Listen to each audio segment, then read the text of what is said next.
टीवियों पे, उस news channel आदि पे क्या चलता है, अखबारों पे उन विकताओं के अलावा और क्या आता है? यही तो लिखा रहता है, इसने उसको मार दिया। क्यों मारा? क्योंकि पहले उसने उस कन्या के साथ, उस स्त्री के साथ कुछ अभद्र व्यवहार किया था। अब वो पकड़ में आ गया, लोक निंदा ना हो जाए, उसको मारने का प्रयास किया। वहां से बचा तो कोई ने देखा, उसे मारने का प्रयास किया, उसको बचा नहीं पाया तो स्वयं ही खुदकुशी करके मर गया। कितनी सारी ये घटनाएं हमारे सामने आ रही है। क्यों?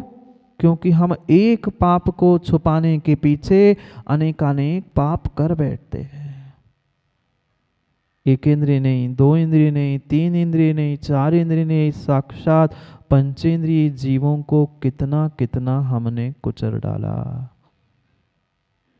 हम तो अपने आप को धर्मात्मा कह रहे थे, बहुत बड़े धर्मात्मा, बहुत बड़े धर्मात्मा मान रहे थे। रोज सुबह उठकर महाराज जी दौड़कर पहुंचते हैं अभिषेक करने के लिए। नमन भाई, टाइम ना चूक जाए, सुबह हो जाएगी तो भगवान नाराज हो जाएंगे। सुबह होने से पहले ही दौड़कर हम पहुंच गए अंधेरे में जीवों को कुचल के, और कह रहे हैं हम शुद्ध वस्त्र पहन के आए हैं। विचार करो, किस बात के धर्मात्मा, किस बात की हमारी धर्म परिणति चल रही है। थोड़ा सा विवेक चाहिए हमें। हम दुनिया को तो यही दिखा रहे हैं कि हम धर्मात्मा हैं, धर्म की क्रिया कर रहे हैं, पर हम जहाँ पुण्य का आश्रय करना चाहते थे वही तीव्र पाप का, सातिशय पाप का आश्रय कर रहे हैं। हाँ, देव शास्त्र गुरु के चरणों में जो जो पाप क्रियाएं होती है उससे निधत्ती निकाचित कर्मों का आश्रय होता है, जिसका संक्रमण, उत्कर्षण, अपकर्षण, बदलाव नहीं होता, उन्हें निधत्ती निकाचित कर्म कहते हैं। पहुंच गए, आहार देना था, आहार देने पहुंच गए, माँ सोले के वस्त्र थे, ऐसी दौड़ लगाई, ना नीचे देखा ना ऊपर देखा, छिल गए और जाके कह रहे महाराज जी मन शुद्धि वचन शुद्धि, अब काय की शुद्धि? ले लो महाराज जी, काय की शुद्धि? काय की शुद्धि? मां काय की शुद्धि? नहीं है शुद्धि। मात्र शब्दों से कहने से शुद्धि नहीं होगी। परिणाम परिणति को बदलो, समझो समझो। बहुत सुंदर, बहुत बड़े धर्मात्मा है महन जी, सुंदर सफेद वस्त्र, बुरा नहीं मानना, और मान लोगे तो क्या कर लोगे? क्षमा कर देना, और क्या कर सकते। बहुत धर्मात्मा मानते अपने आप को, सफेद वस्त्रों के अलावा हम कोई वस्त्र पहनते ही नहीं है महाराज जी। इतने सफेद, इतने सफेद, जितने सफेद चमका रहे हो उतने दूसरों के प्राणों को भी चमका रहे हो। ये नहीं कह रहा हूं कि कल उस नमन जैसी सड़ी सड़ाई धोती पहन के आ जाओ, बुरा नहीं मानना, तुम कल से छोड़ दो, इसलिए कह रहा हूं। ऐसे बहुत सारे, तुम नहीं, बहुत सारे जीव है। घर में तो स्त्री के कपड़े पहन के, प्रेस के पहन के घूमेंगे, घर में साल में 4 नहीं 10 कपड़े खरीदेंगे, पर धोती साल में एक ही बार बदलेंगे। जितने जितने टीन नीलोपाल डालकर, वह नील टीनोपाल डालकर जो सफेद वस्त्रों को चमका के आ रहे हैं, वे जीवों को कुचल के, मार के, असौला के कपड़े पहन के आ रहे हैं। आप तो नहीं पहनते स्टार्च के वस्त्र, सिल्क के वस्त्र, रेशम के वस्त्र। सोचो, विचार करो, एक एक एक तुम्हारी साड़ी, एक तुम्हारा वस्त्र बनने के पीछे माँ लाखों करोड़ों उन रेशम के कीड़ों को मरना पड़ता है, तब जाकर तुम्हारा एक इतना वस्त्र बनता है। यहाँ तो हम धर्मात्मा बन के बढ़िया सुंदर सुंदर सफ़ेद वस्त्र और सुंदर कपड़े पहनकर प्रवचन कर रहे हैं रवि भैया कि अहिंसा विश्व धर्म होता है, इसलिए अहिंसा करनी चाहिए, और पहने हैं स्टार्च के नीले नील डाले हुए सफ़ेद कपड़े। भाई जैसे कह रहे हो वैसा करके तो दिखाओ, तब तो कोई तुम्हारी बात माने। एक एक क्षण हमने समात्र और मात्र उन गलतियों को दोहराने में ही बिताया है। हम चाहते तो बहुत बड़ा फल है पुण्य का, हम सोच रहे 50 वर्ष से हम पूजा कर रहे हैं, हमारा कार्य क्यों नहीं बन रहा है? ये गलतियां याद थोड़ी हैं। नल खोला, डाले बाल्टी में और टांग के आ गए, हो गए मन शुद्धि, वचन शुद्धि, काय शुद्धि, वस्त्र शुद्धि। अब तुम जानो महाराज, तुम काम जाने, भगवान जाने शुद्ध है नहीं है। पक्का पक्का मानना, तुम अशुद्ध वस्त्र ही पहन रहे हो। उन वस्त्रों को धोने और शुद्धि करने के पीछे हम स्वयं की अशुद्धि कर रहे हैं। प्रासुक जल से ही, छने नहीं कह रहा हूं, क्योंकि 48 मिनट में कभी भी धोती सूखती नहीं है, और जब तक वह धोती सूखी नहीं है तब तक उसमें 48 मिनट बाद उस छने पानी में भी जीव होंगे, तुम्हारी धोती अशुद्ध हो चुकी है। विचार करो। पहुंच गए मंदिर में, महाराज ने कहा महाराज जी आहार देना है, अभिषेक करना है। महाराज ने कहा ना अब अभिषेक करना है, पूजा करनी है। पर टंगे थे मंदिर की धोती दुपट्टे, उठाए पहन लिए। पता नहीं कल कौन से बीमार व्यक्ति ने पहनकर नाक पहुँच के छोड़ दिए थे। हाँ, ऐसे भी धर्मात्मा है, पूरी नाक पहुँचने के लिए वही धोती कई दुपट्टे से पहुँच लेंगे। वही उसने नाक पहुँची थी तो उसने निचोड़ उसने टांग दी, वही दूसरे दिन उठा के हमने पहन ली। स्पष्ट लिखा है आगम में। उमा स्वामी महाराज ने पढ़ा क्या, अधिकरणम जीवा जीवाश्च। आश्रव के हेतु बताते हुए कह रहे हैं दो प्रकार के अधिकरण, जीव अजीव। ये अजीब अधिकरण है। आज भले ही तुम्हारे वैज्ञानिक कोरोना को लेके कह रहे हैं एक दूसरों के वस्त्र नहीं पहनो, मास्क लगाओ, सोशल डिस्टेंस का पालन कर लो, ये सब कुछ हमारे आगम में पहले से लिखा है। एक दूसरे से इतनी दूरी बना के रखनी चाहिए कि एक दूसरे की वर्गणाएं, एक दूसरे के शरीर के जो वर्गणाएं और वहाँ के जीव है उनका घात नहीं हो। हम तो एक दूसरे के गले में ही गले हाथ डाल के पूजा भी करते और सोले की भी मानते हैं। समझो, विचार करो कैसी कैसी परिणति हम करते आए हैं और हमें कैसी परिणति करनी है। नमन, बुरा लगा क्या? बुरा लगा तो क्षमा करना, पर परम सत्य बात है। मैं तो एक किसी का नाम महेंद्र भाई लेता हूँ, पर समझना सबको आवश्यक है। कोई दूध का धुला नहीं बैठा यहाँ, तुम बिल्कुल विकल्प नहीं करो। सब चोर चोर, बस ज्ञानी तो है ही आप लोग वैसे। कम से कम अपनी भूल ही समझ में आ जाए जीवन में, तो आज नहीं तो कभी ना कभी कल सुधार भी होगा। पर क्या है समस्या, यही है रवि भाई, व्यक्ति अपनी भूल स्वीकार करना ही नहीं चाहता, करना ही नहीं चाहता। और भूल स्वीकार नहीं करोगे तो जीवन में कभी उस भूल का सुधार हो नहीं सकता। मैं नहीं कह रहा हूं किसी को तुम आज ही अपनी भूल सुधार लो, पर कम से कम जो भूल हो रही, गलती हो रही है, उसे आज स्वीकार ही कर लो। जीवन में एक दिन ऐसा पक्का आएगा जिस दिन तुम भूल सुधार लोगे, पर पहले भूल मानना सीख लो। पाप को पाप मानो, और एक पाप को छुपाने के लिए दूसरा पाप मत करो, नहीं तो पुनः पुनः उन पापों से पाप, पापों से पाप, पापानुबंधी पाप कमाते हुए सदियों से, भवों से जो नरक निगोद की यात्रा कर रहे हैं उससे उभर नहीं सकते, नहीं सकते। अपने पाप का बोध होना चाहिए, हमें अपने गलती का एहसास होना चाहिए, तभी काम बनेगा, अन्यथा बनने वाला नहीं है। पर इसका मतलब महेंद्र भाई ये नहीं है कि कोई पाप कर रहा है तो वह किंचित भी काम का नहीं है। किंचित भी ऐसा मत सोच लेना।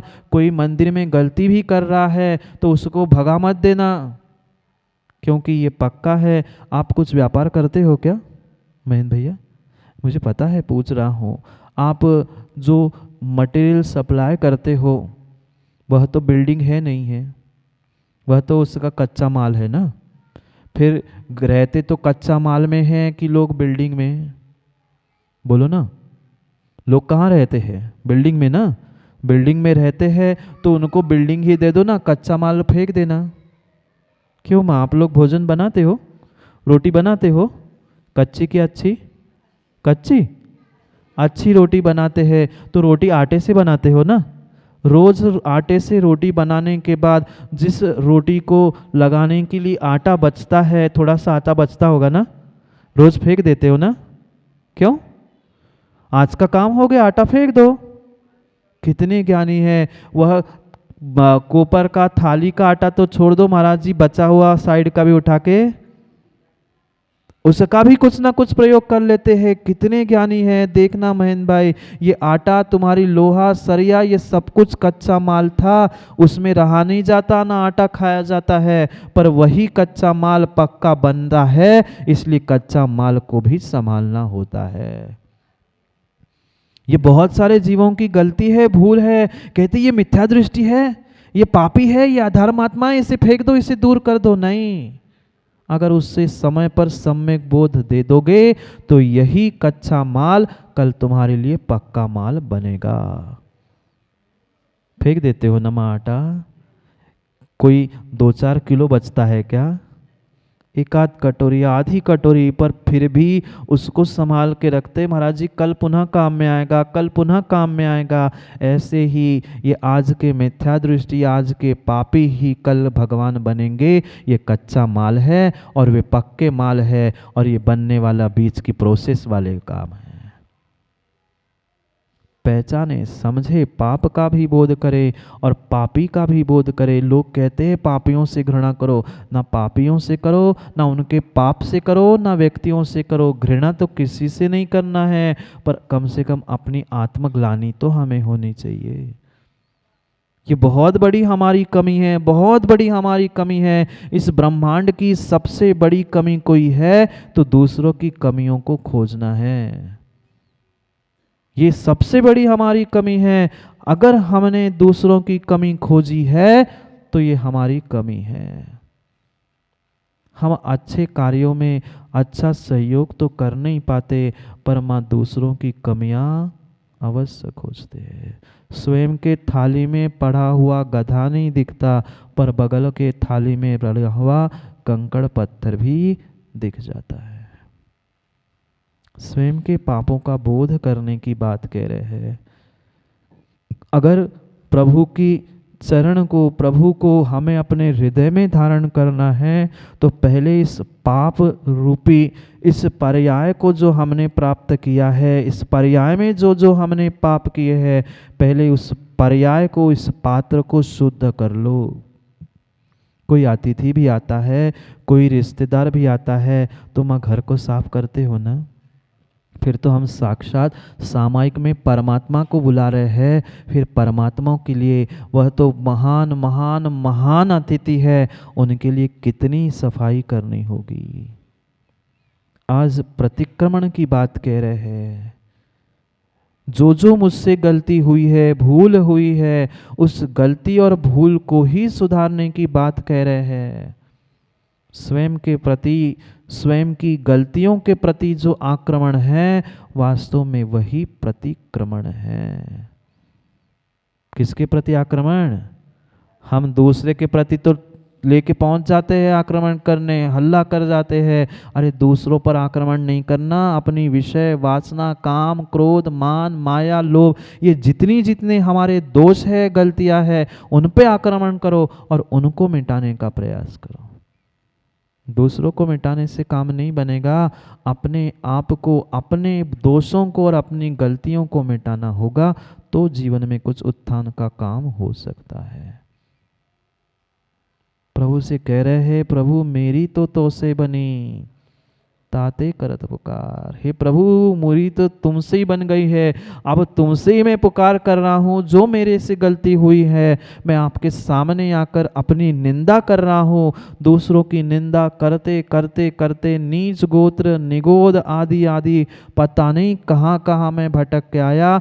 अब अपनी स्वयं की गलती का एहसास मुझे हुआ है। अब एहसास हुआ ही है तो मेरे तो से ही बनी।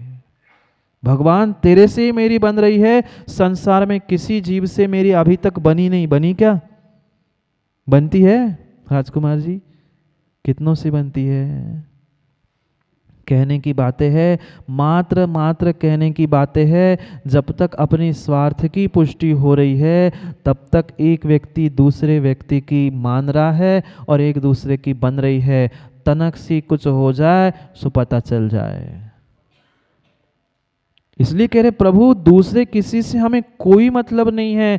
अब आपकी शरण मुझे मिल गई है, आपके चरणों को मुझे अपने हृदय में करना है विराजमान, तो मैं इसलिए शुद्धि कर रहा हूँ। कैसी शुद्धि, कौन सी गलती, क्या हो गया मुझसे? वह कह रहे 5वें नंबर के श्लोक में। पढ़ते हैं क्या कह रहे आचार्य महाराज प्रभु से, भगवान से और गुरु से कि मैं करना क्या चाहता हूँ, मैंने किया क्या था। पढ़ लो 5वें नंबर के श्लोक को, फिर करते हैं और आगे की चर्चा। एकेन्द्रियाद्या यदि देव देहिना